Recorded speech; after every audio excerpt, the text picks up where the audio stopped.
Well, hi there. I'm so glad you came back to see me. Yes, today's been a busy day. I'm sure you're busy. Just everything getting ready for your Christmas and your family. Does your family have some traditions of things the children love to eat?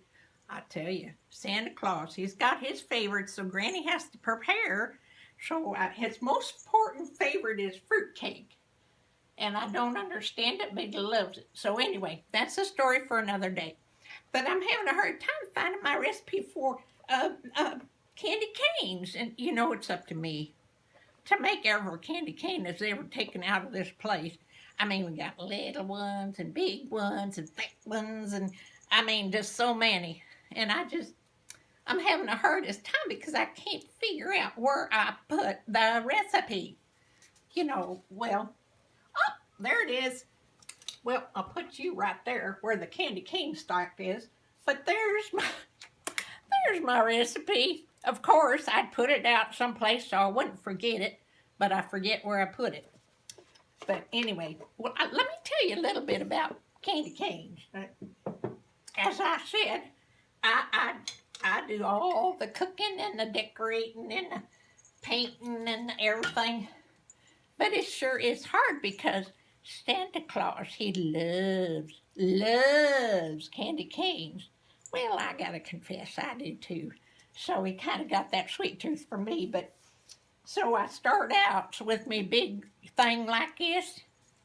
And what happens is Santa Claus, well, me too, but Santa Claus gets so he just lickety split gets a hold of those things and he starts licking them and licking them.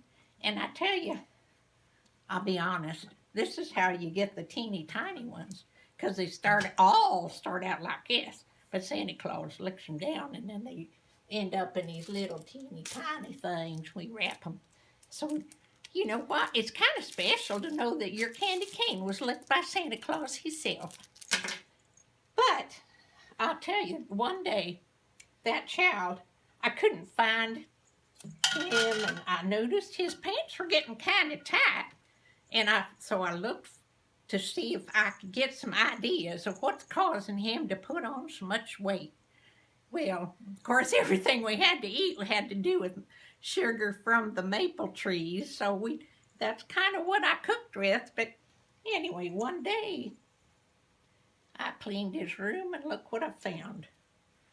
He was storing them licked candy canes under his bed. Well, how disgusting. But, he was just a child. So I hope that you don't do this. You don't stick things under your bed, do you? I bet you don't. Yeah. Well, anyway, children, I must get on with my baking and my jelly making and my cookie making and keep the gingerbread men on the pan. But you just enjoy every minute of your holidays, even if it's kind of hard to keep up with everything, because you remember, it's not just the end of the job, it's the process of making, enjoying, and watching your family enjoy. So Merry Christmas.